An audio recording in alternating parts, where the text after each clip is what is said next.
तो यहाँ पे यंग्स डबल स्लिट एक्सपेरिमेंट का सेटअप दिया गया है और आपको बोला गया है कि जब एक थिन ट्रांसपेरेंट शीट जिसका थिकनेस टी और रिफ्रैक्टिव इंडेक्स 1/4 है उसको किसी एक स्लिट के सामने रखा गया, इन दोनों में से किसी भी एक स्लिट के सामने रखा गया, तो सेंट्रल मैक्सिमम जो है वो शिफ्ट हो रहा है थ्रू एन फ्रिंज विड्थ। ठीक है, तो अगर wavelength of light use is this much, यहाँ कुछ प्रिंटिंग एरर है तो टी की भी लिखी होगी। बेसिकली आपको जो स्लैब रखा गया है, शीट रखा गया, उसका थिकनेस पूछा जा रहा है। ठीक है, तो अगर ऑप्शंस देखो आप तो ऑप्शंस में लैम्डा और म्यू दिया हुआ है, लेकिन क्वेश्चन में लैम्डा और म्यू दिख नहीं रहा है, मतलब ये जो 1/4 है एक्चुअली में प्रिंटिंग एरर है, यहाँ म्यू होना चाहिए।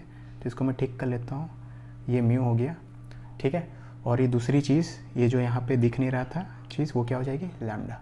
ठीक है, तो जो भी है ये अपना म्यू हो गया और ये अपना लैम्डा हो गया, है ना। अब हम लोग से थिकनेस पूछा है, तो अगर आप ड्रॉ करना चाहो तो मान लो ऊपर वाला जो होल है, स्लिट है, उस पर आपने, उसके सामने आपने एक टी थिकनेस का और म्यू रिफ्रैक्टिव इंडेक्स का चीज़ रख दिया है।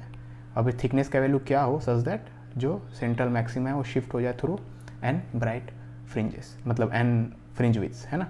ओके, अब समझो आप अगर एक स्पेशल केस सोचो कि इफ़ अगर म्यू का वैल्यू आप 1 लोगे, ठीक है, अगर म्यू का वैल्यू 1 लोगे तो शिफ्ट कितने का आएगा, 0 का आएगा। एन क्या है, कितना फ्रिंज विड्थ के थ्रू शिफ्ट हुआ, है ना, तो शिफ्ट होगा ही नहीं, मतलब एन का वैल्यू क्या हो जाएगी, 0। तो अगर म्यू का वैल्यू 1 होगा देन एन का वैल्यू क्या हो जाएगी, इतना।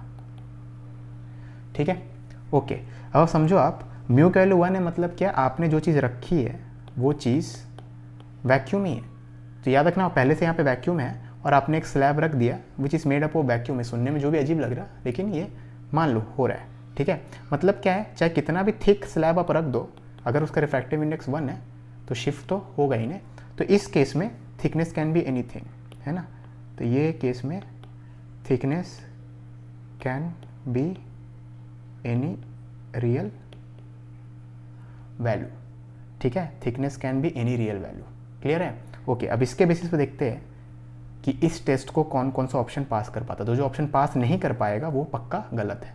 ठीक है, तो हम लोग क्या करेंगे, म्यू का वैल्यू 1 पुट करेंगे, एन का वैल्यू 0 पुट करेंगे। तो यहाँ पे म्यू का वैल्यू 1 और एन का वैल्यू 0 पुट करेंगे तो 0/0 फॉर्म आ रहा है, तो इसका 0/0 फॉर्म है। अभी के लिए हब का खाली वैल्यू लिख ले रहे क्या आ रहा है, इसमें भी ये भी 0/0 आ रहा है, ये इन्फिनिटी आ रहा है, ये भी इन्फिनिटी आ रहा है, क्योंकि यहाँ पे एन रखने की तो जगह है नहीं। म्यू को 1 पुट करेंगे, डिनोमिनेटर 0 हो गया, न्यूमरेटर नॉन जीरो है, तो इन्फिनिटी नॉन जीरो 0 इन्फिनिटी। ठीक है, अब ये दोनों ऑप्शन तो यही बोल रहे कि भैया अगर म्यू 1 है और एन 0 है तो T can not be anything, T can be only infinity. ठीक है, तो हम लोग को तो पता है कि टी कैन बी एनीथिंग, क्योंकि थिकनेस आप कुछ भी रखो एज लॉन्ग एज स्लैब का रिफ्रैक्टिव इंडेक्स 1 है तो शिफ्ट आएगा ही नहीं, चाहे कितना भी थिक स्लैब या शीट आप रखे हो। ठीक है, तो यानी ऑप्शन सी और डी जो है इनकरेक्ट हो गए।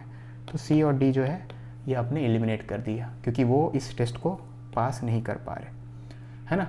अब इस टेस्ट के बेसिस पे हम लोग इन दोनों ऑप्शन से तो आगे नहीं बढ़ सकते, और मैं नहीं सोच पा रहा हूँ यहाँ पे कि और कौन सा स्पेशल केस लेना चाहिए, शायद एग्जिस्ट नहीं कर रहा होगा कुछ, आपको इसको सॉल्व करना पड़ेगा। लेकिन अगर आपने एग्जाम में 2 ऑप्शन भी एलिमिनेट कर दिया है, क्योंकि इतने एलिमिनेट करने में आपको सेकंड्स भी नहीं लगेंगे, 2-3 सेकंड्स ही लगेंगे। ठीक है, आप ऑप्शन ही देखोगे तो आपको पता है कि एन पे भी डिपेंड करना चाहिए और म्यू पे भी डिपेंड करना चाहिए। वो मैं डायरेक्टली नहीं बताया, इस टेस्ट के थ्रू दिखा दिया।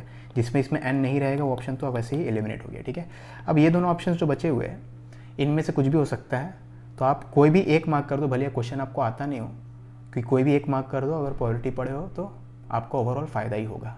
ठीक है, तो इसको हम लोग यहाँ पे एंड करते हैं।